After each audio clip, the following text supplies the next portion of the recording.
Hello, Anthony Snowell here. I am the co-founder and CTO at MorphosAI, and I'm creating this video because I wanted to announce that we have completed the vectorization of 100% of the Gutenberg dataset.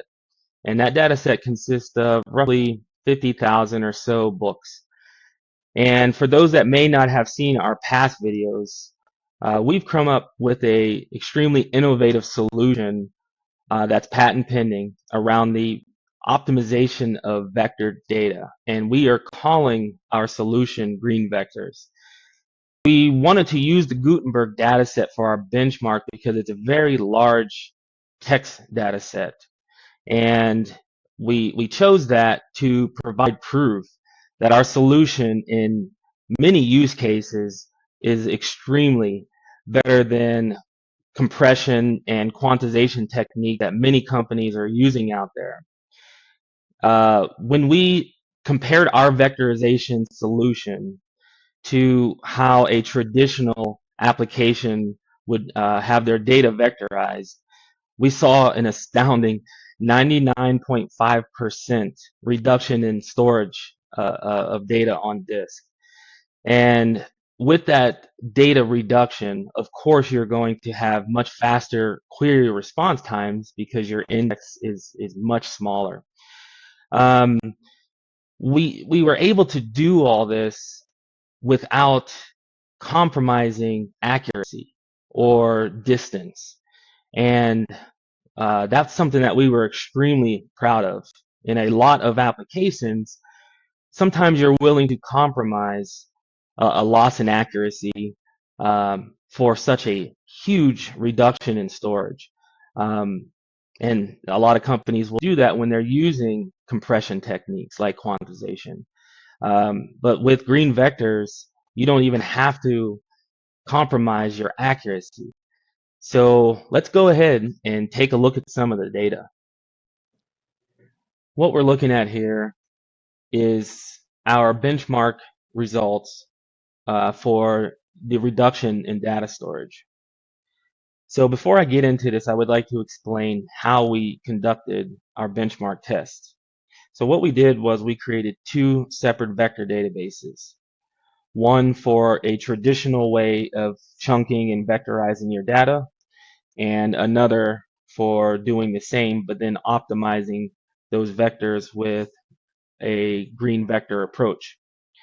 So what we did was we created both databases using a vector dimension of 3072. And what that yielded was a little over 15 million total vectors in a traditional approach versus only roughly 76,000 vectors in a green vector approach.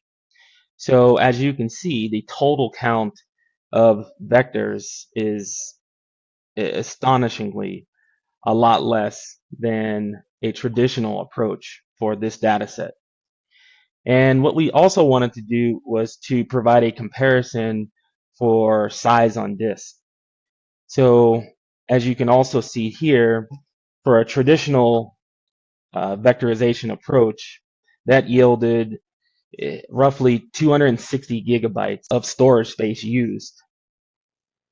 Whereas by using green vector optimization, it was only 1.3 gigabytes of storage, which, as you can see, is a huge reduction in data storage compared to a traditional vectorization approach.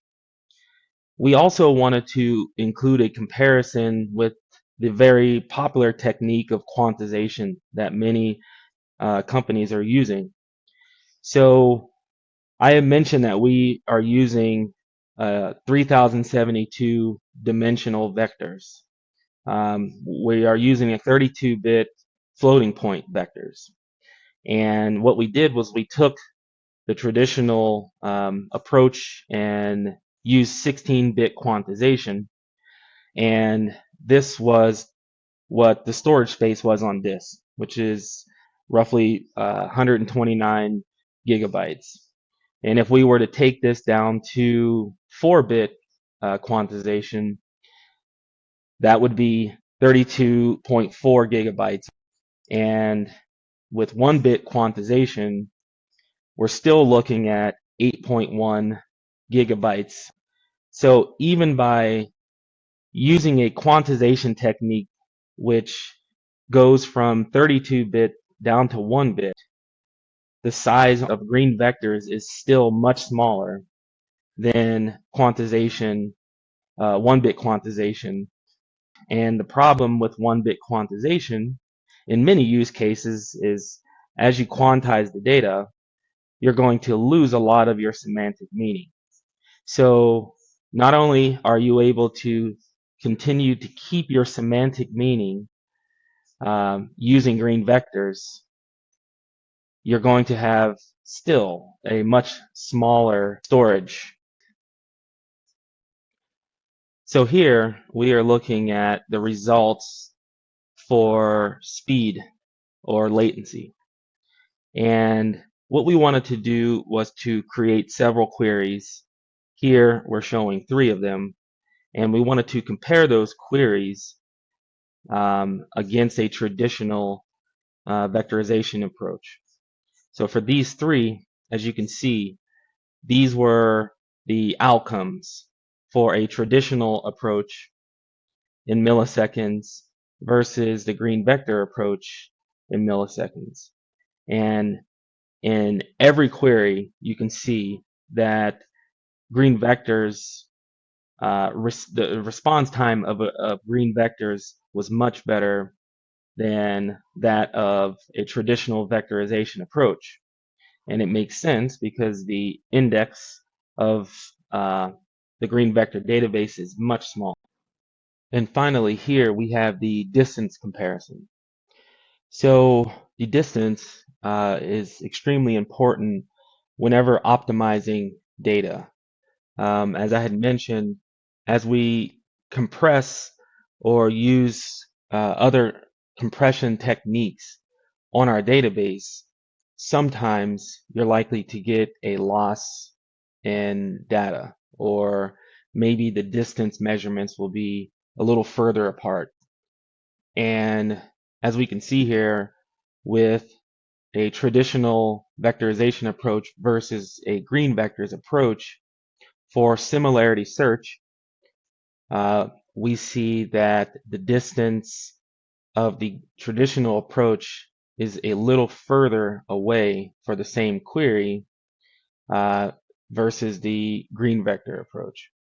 So what we wanted to do was do a similarity search and return either books that are similar or authors that are similar.